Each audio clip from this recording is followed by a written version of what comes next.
Hello YouTube, it's Charlie in Westeros here, and this is my review or commentary for episode 2 of season 3 for Game of Thrones. The episode itself is entitled Dark Wings, Dark Words. So basically the way I work is I will go through the sequence of events as they are played out in the episode and just give my thoughts on, every few scenes.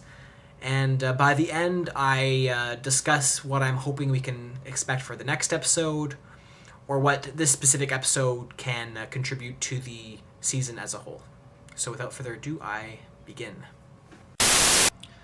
So the show basically opens with Bran able to move on his feet, and he sees that the three-eyed raven he always dreams about is right there in front of him. We basically assume that this is a dream, since Bran pulls out a bow and arrow and he prepares to shoot the raven.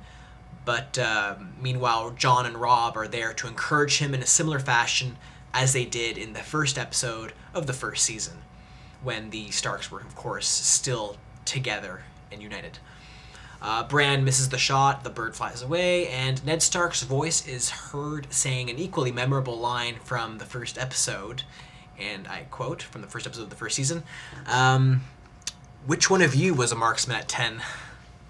Suddenly a boy appears and says to Bran, "You can't kill it because the raven is you."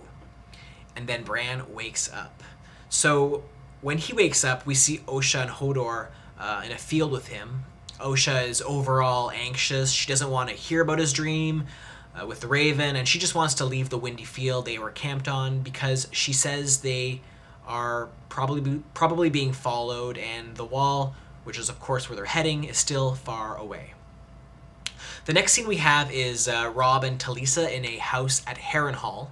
They're flirting, they're kissing, when a man walks in. Now this man reveals himself to be Lord Roose Bolton, one of Robb's bannermen who we see in the previous season. He enters with 2 letters, one from Riverrun and one from Winterfell. Now, remember Riverrun is the city that Catelyn Stark, Robb's mother, is from, and the letter basically informs Robb that his grandfather and Cat's father, the Lord of Riverrun, Hoster Tully, is dead.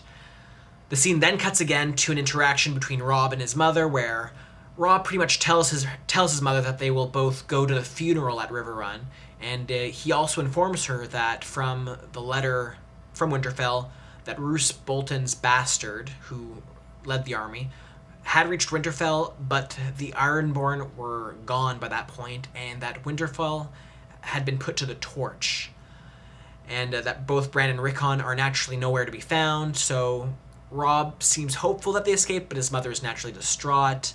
And also they have no word from Theon Greyjoy. Now, I want to address this interaction, but first I will discuss the next scene. In the next scene, of course, we get to see Theon tied up, and he's being tortured by an apparently unknown man. The man's basically just expressing a desire to want to keep torturing Theon, doesn't really ask for much. And like last episode, we kind of get a cringeworthy moment where the torturer is inserting a wooden stick under Theon's fingernails. Kind of made me uncomfortable, but that wasn't the biggest concern that came to my mind following the scene, and basically here's why.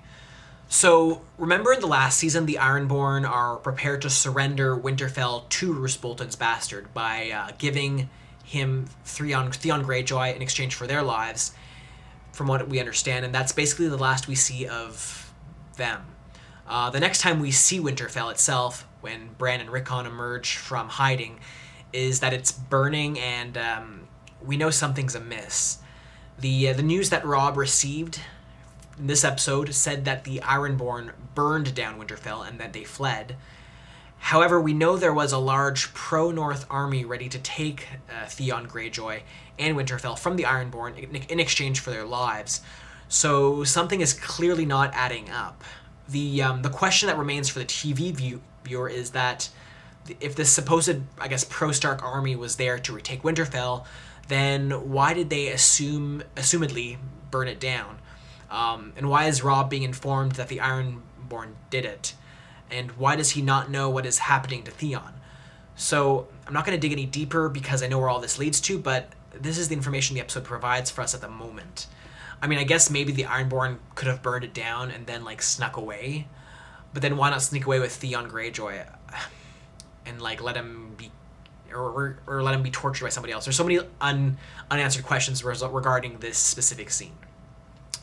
Irrespective of that, and moving it along, the next scene we get is somewhat entertaining. We get a bit of banter between Jaime and Brienne.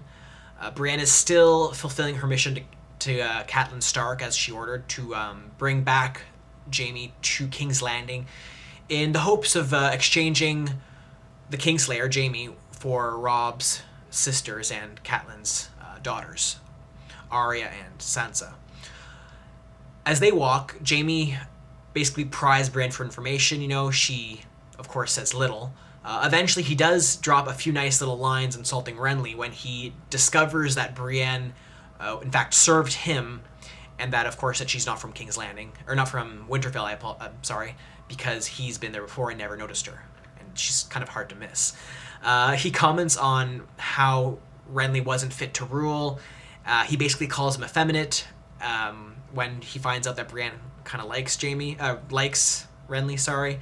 Jaime comments that Brienne, you know, clearly fancied him, and that he makes a comment that she is basically far too manly for Renly, that Renly preferred curly-haired girls like Loras Tyrell, and it's a shame, and this is a quote, he says, "It's a shame the throne isn't made of cocks, they would have never got him off of it."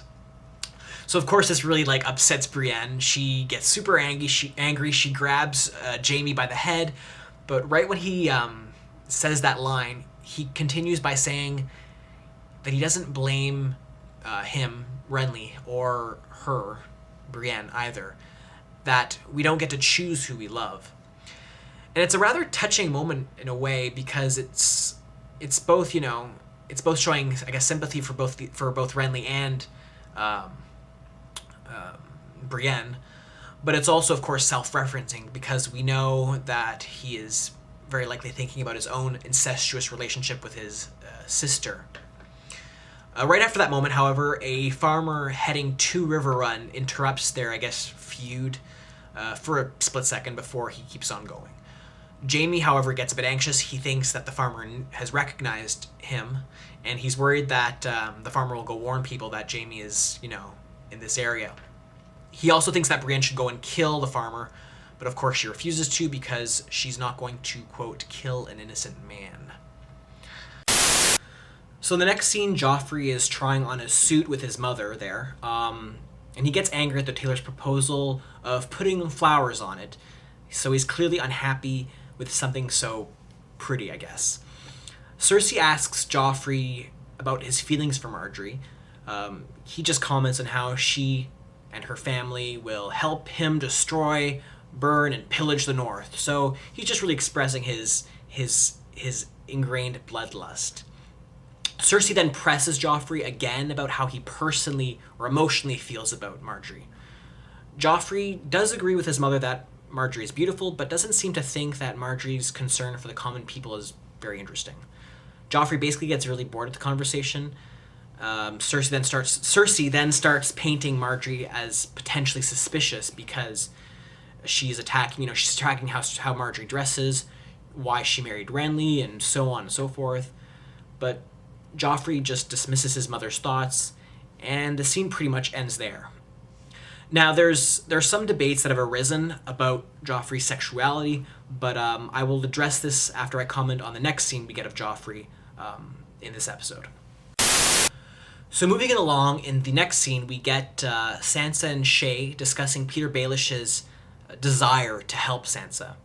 Shea basically expresses her thoughts that she thinks Littlefinger is really only interested in Sansa in a sexual or in at least a not-so-innocent way, while Sansa simply thinks that Littlefinger is trying to help her because he was, once fond of her mother. They debate his intentions for a little bit, and Shea eventually tells Sansa that if Littlefinger tries anything, to go and tell her, and that she will make him stop. Just then, Loras Tyrell arrives to see Sansa.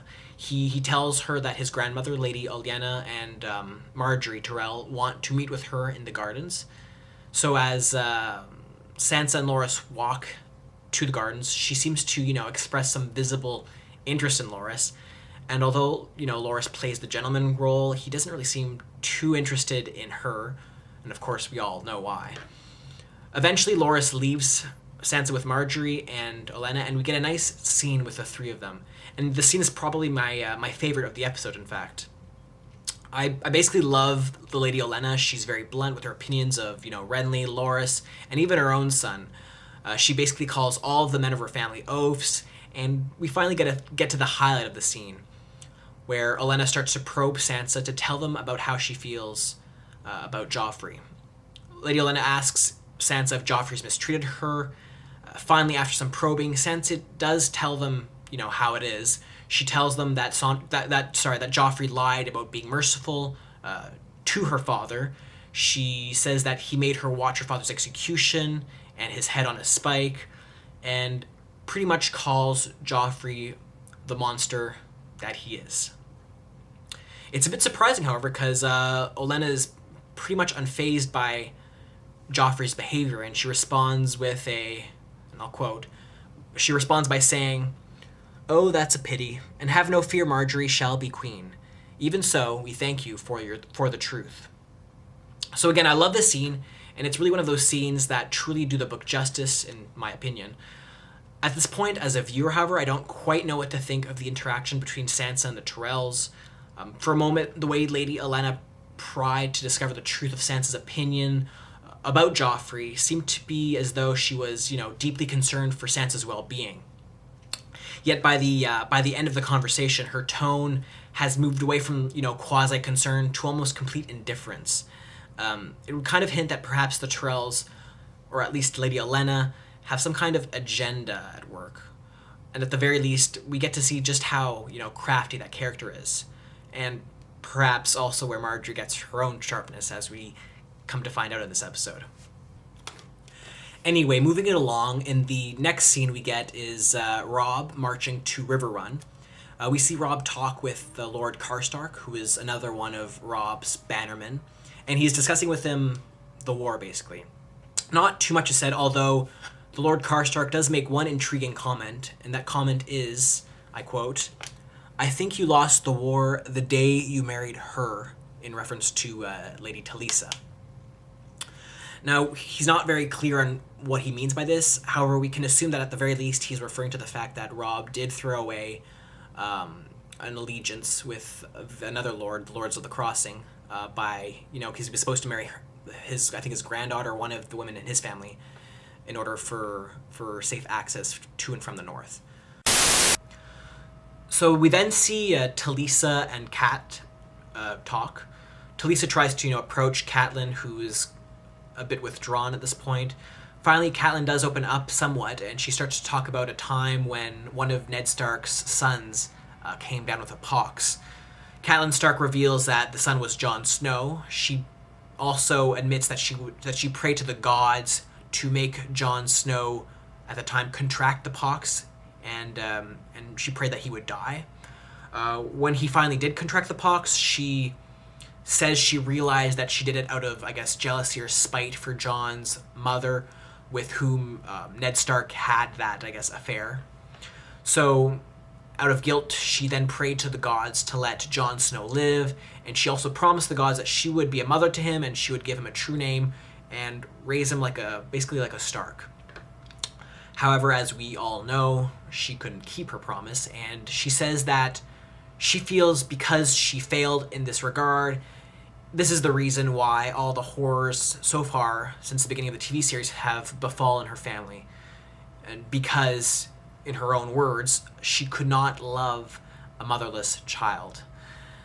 I know some people took some issue with this scene, but personally I actually really liked it. I felt that it really gave us a side that we never get to see of Cat. So far in the show, we kind of feel that, she only has a negative opinion of Jon Snow, that she's unsympathetic towards him.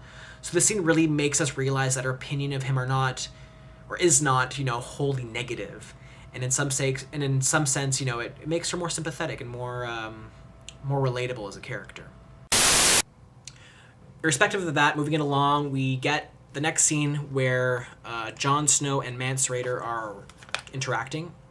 Mance basically explains to Jon the complicated ways of his wildling clans. He tells him how everyone hates each other in these wildling clans of the north, and that the only way that he was able to unite them was to warn them that they would all die if they did not march south together. At the same time, we also see a raven or a crow flying above them, and it's revealed that that bird is in fact a warg. It's in fact Orell, one of the wildlings, who is basically warging or putting his essence in the body of that bird. Basically, Orell stands up and he says that when he was in the body of the bird, he saw a bunch of dead crows, meaning a bunch of dead men of the Night's Watch, at the Fist of the First Men, which is the location. It's basically the same location where Sam saw the White Walkers and the Whites, or zombies as I like to call them, at the ending scene of the last episode of Season 2, when they're all marching. Moving it along, we then get a scene with Sam, who is walking with the men of the Night's Watch, and he is being taunted by one of them. He's, asked why he's still alive. He's told that he should just die. And finally, Sam just collapses. Two of his brothers, Gren and Dolores Ed, they come back for him. He basically whimpers and, whines about why they left him. They basically told him, you were kind of slow, we didn't want to die, yada yada. They bicker a little bit. Finally, the Lord Commander, Jorah Mormont, arrives, and he tells Sam that he forbids him from dying. And furthermore, he orders Rast, who was the knight that was complaining about Sam, to make sure that Sam lives and survives, or else basically Rast would not be allowed to survive as well. Which is a nice twist, I guess, to put on the end of the scene. The only, small issue I had in this scene, and I should have brought it up last episode, is how has Sam not lost weight? I guess you would think that by now he would have at least lost a little bit, considering they're all the way far north and they don't have much supplies. Or at the very least, you would think that, his extra weight would even be beneficial to him in enduring longer in the cold, because, without much nourishment, without much nourishment, he has that extra warmth and, extra ability to endure longer. Be that as it may, the scene ends, and the next one we get is one with Bran. And in this scene, the characters of Jojen and Meera Reed are finally introduced. Basically, an adolescent boy who turns out to be Jojen Reed, the same one in Bran's dream earlier in this episode, walks towards Bran while his sister, Meera, corners Osha the Wildling Woman. The boy then approaches Summer, who is Bran's direwolf, and Summer at first growls, but finally backs down from being aggressive towards Jojen, which is pretty amazing. Jojen and Meera introduce themselves, and they say they've come to find Bran, and they basically appear to want to help him. The next scene after that is with another Stark child. It's the one with Arya. So Arya, Hot Pie, and Gendry are trying to go north. In this scene, Gendry makes a good point, actually, and he makes the point that Arya, that she could have killed anyone she had wanted to with the gift that Jack and Agar had given her in promising to kill 3 people. And he tells her that she basically could have ended the war had she chosen to kill someone other than the people she did choose, like Tywin Lannister, for example, or Joffrey. Irrespective of that, I won't get into a huge debate as to who she should have killed, but basically a group of men are wandering nearby, and they immediately spot Arya and her friends. They catch them hiding very, very easily. The leader of the group approaches the trio, and he introduces himself to them as Thoros of Myr. He tells them that they are the Brotherhood without banners. We learn from Hot Pie that this Brotherhood are in fact basically a group of outlaws whom the Lannisters are looking for, and that basically they're working against the Lannisters. When Hot Pie expresses some doubts of wanting to talk with them or discuss with them or approach them, one of the men in the group does a really cool arrow trick where he almost kills Hot Pie by shooting an arrow in the sky and making sure that it lands right where Hot Pie's sitting, but it tells Hot Pie to move. Just a really cool little, action scene, I guess. Basically Thorosymir convinces the trio to join them to talk over some food, and of course they're much more numerous, much older, much stronger than Arya and her friends, so of course they acquiesce and go and join them. The next scene we get is Tyrion and Shea. Shea basically goes to see Tyrion because she has a problem and she wants Tyrion's help. She tells him about her concern for Sansa. It's a cute little scene where Shea shows some jealousy over Ross, the whore, and asks Tyrion if he had sex with her. He admits, yeah, I had sex with her twice. I remember one was at Winterfell when King Robert went there with his retinue, and another time when they go to when Tyrion is returning from the Wall and stops at Winterfell on the way back to King's Landing. Yeah, it's a cute little scene, and it gets to show some of Shea's, I guess, cutesy jealousy. I didn't really feel like the scene itself contributed much to the episode, but she tells Tyrion of Ross's warning to beware of Littlefinger, and she wants Tyrion to help protect Sansa from Littlefinger. Tyrion basically says he can't do much, and the duo kind of continue some flirting and basically have sex, or at least oral sex from what I recall.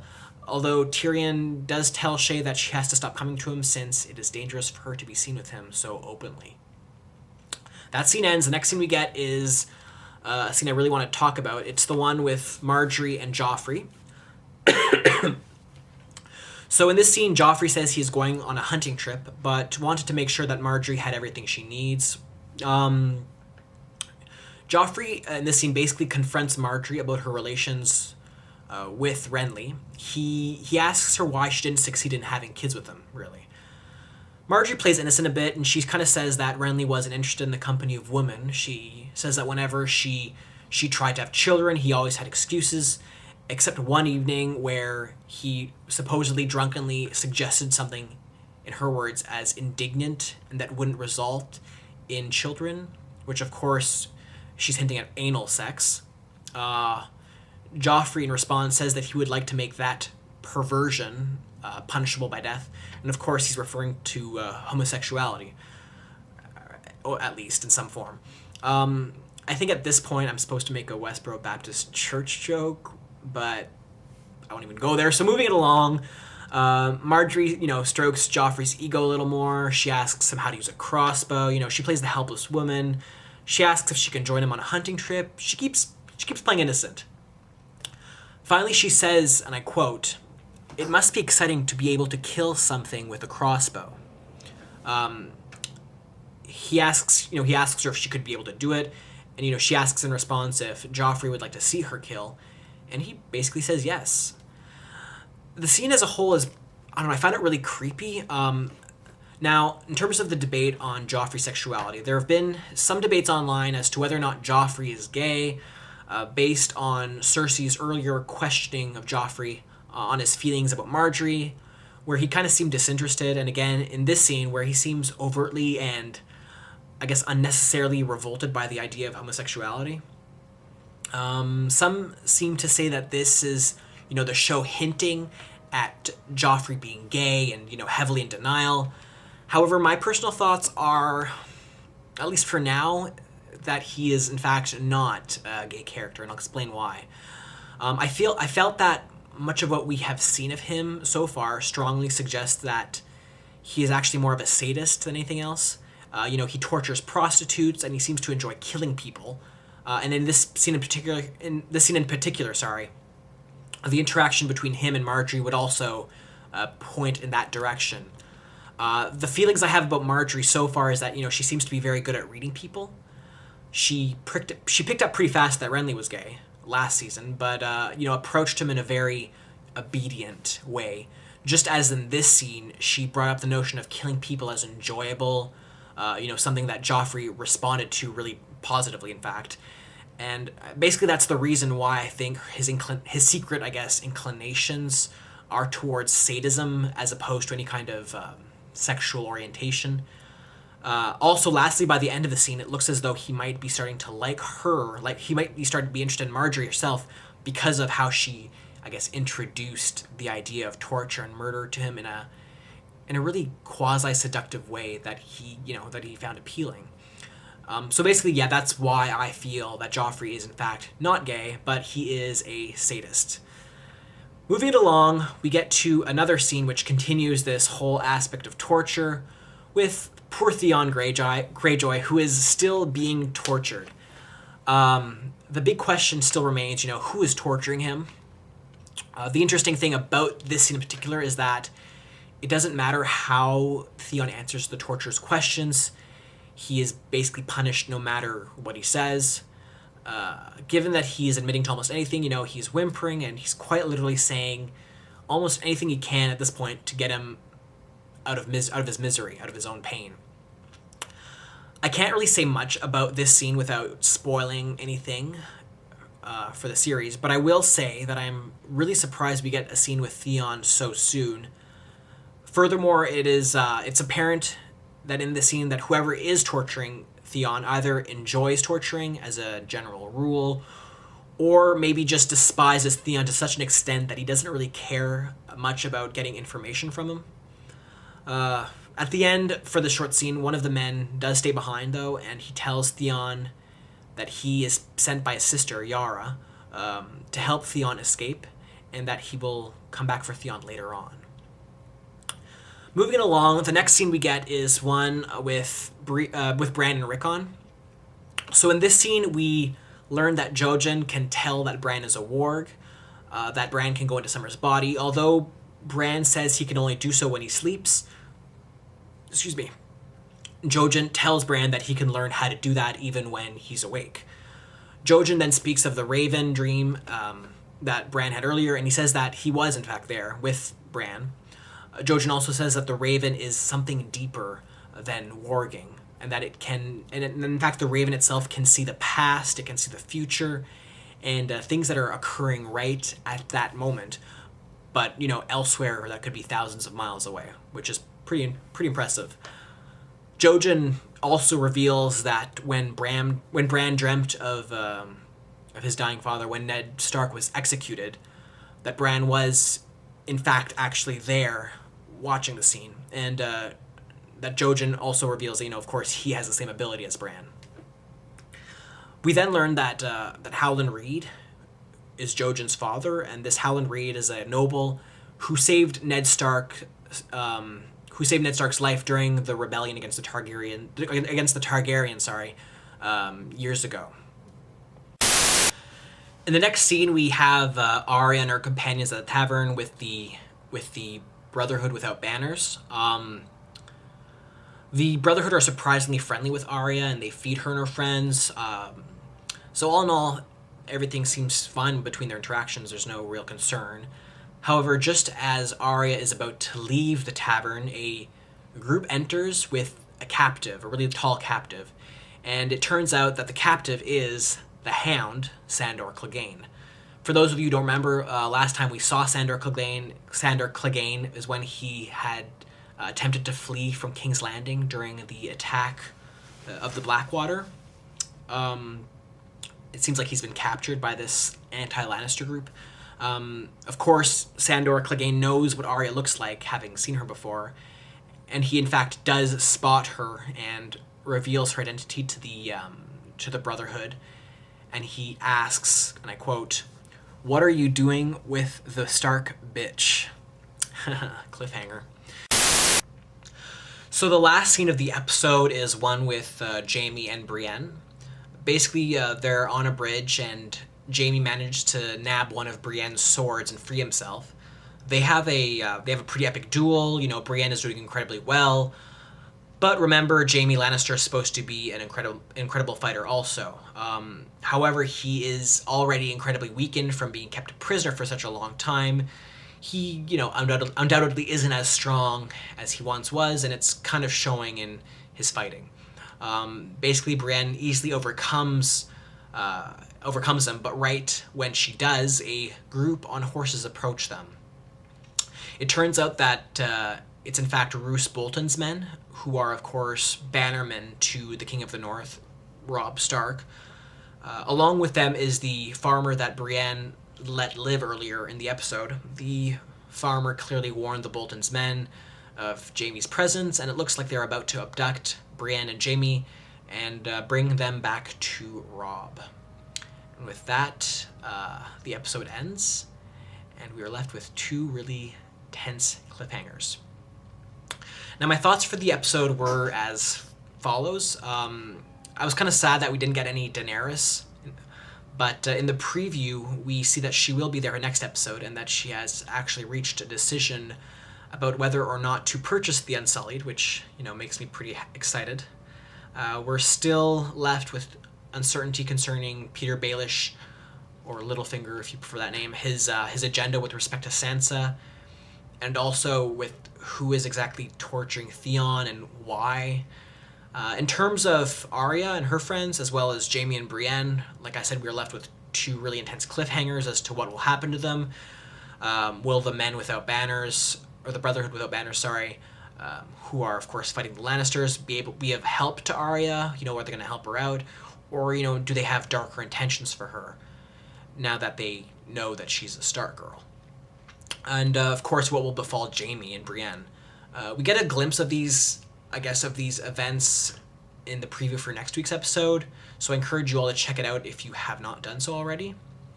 And, anyway, that's all for now. I hope you enjoyed this review.